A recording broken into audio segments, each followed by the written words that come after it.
All right, welcome back. I do hope you've taken the time to learn the names of the notes on the keyboard as well as be able to associate numbers to them as accordance with the key of C, as I talked about in the last video. I do want to point out that it's very, very important that you do take the time to learn these basic concepts. I know they may seem very fundamental, but they're extremely important as we begin to progress in the course and build on this foundation that you have established the foundation of learning these key things that I'm talking about.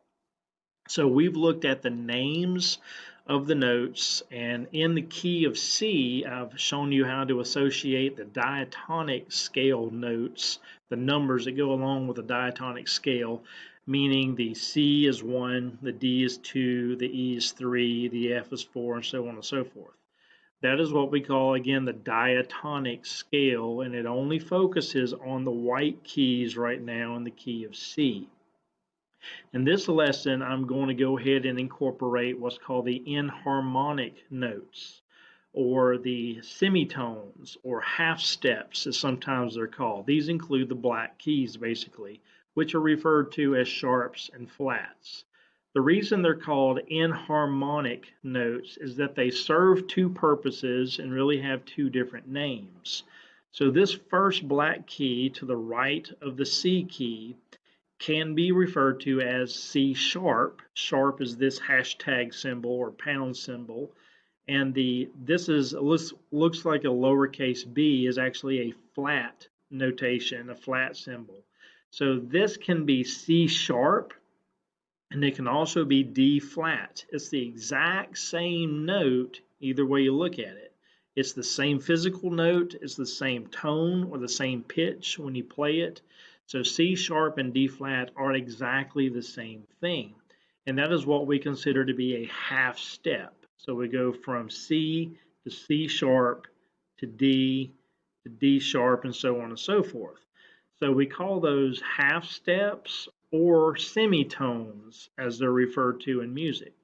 Now you'll notice, I wonder what happens when I get to E, because there is no black key between E and F. Well, this is where it gets a little bit weird. Same thing with B and C. E is also an enharmonic note in that it could be E or F flat. Since there's no black key between these two white keys, E serves as F flat and F serves as E sharp, depending on the key that you're referring to in the musical world. So I want you to understand that from E to F is actually a semitone or a half step because there's no black key between them. The same story is true between B and C. Now we're not going to have to worry about the B and C transition because the chromatic scale, which is what I want to talk about next, ends with the note of B, just like it does in the diatonic scale. So diatonic scale, again, basically omits all the black keys, focuses on the white keys. But the chromatic scale, and this becomes really, really important to understand this when we go to the guitar. So that's why I'm taking the time to go through this. So make sure you learn this. As we go on a chromatic scale, we go from C to C sharp to D sharp to E to F sharp, and so on and so forth. What you're going to learn is there are 12 notes in the chromatic scale.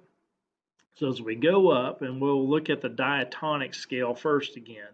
As we go up the scale diatonically, we simply go through number 7. So C is 1, D is 2, E is 3, F is 4, G is 5, A is 6, and B is 7. We should have that one figured out by now.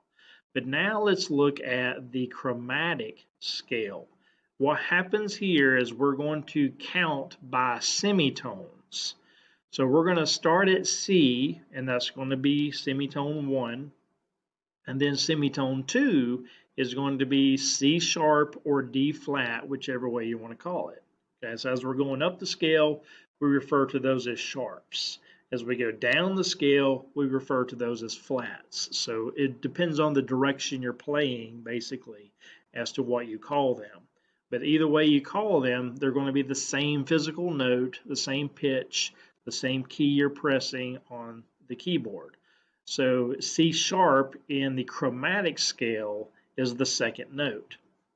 D will be the third note. D sharp will be the fourth note. E will be the fifth note. F is going to be the sixth note. F sharp or G flat is the seventh. G is 8. A flat or G sharp is 9. A is 10.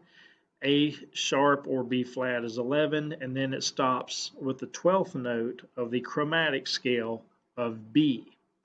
Okay, this becomes again more important when we get to learning the guitar than anything else. So that's why I'm pointing it out now. But I do want you to know there are two different kinds of scales. There's a diatonic scale, which focuses on notes 1 through 7 on the white keys. Then there's a chromatic scale that focuses on the enharmonic notes, dealing with the half steps or semitones, as they're called, as you work your way up or even down the keyboard. All right, so to take this a step further, we're going to start going up the keyboard, and we could even go down the keyboard and learn what the other keys are of the piano. So if we find middle C, which is what we've learned so far, and we go up what we call the diatonic scale, which means we're going to go up on the white keys in this case. We're going to be able to learn all the other keys on the keyboard. So we just go alphabetically up the alphabet. So from C, this is D, E, F, G, A, B. Those are the 7 diatonic notes of the diatonic scale. And then if we go one more note, that's the octave above middle C. So that's all the diatonic scale is 7 notes.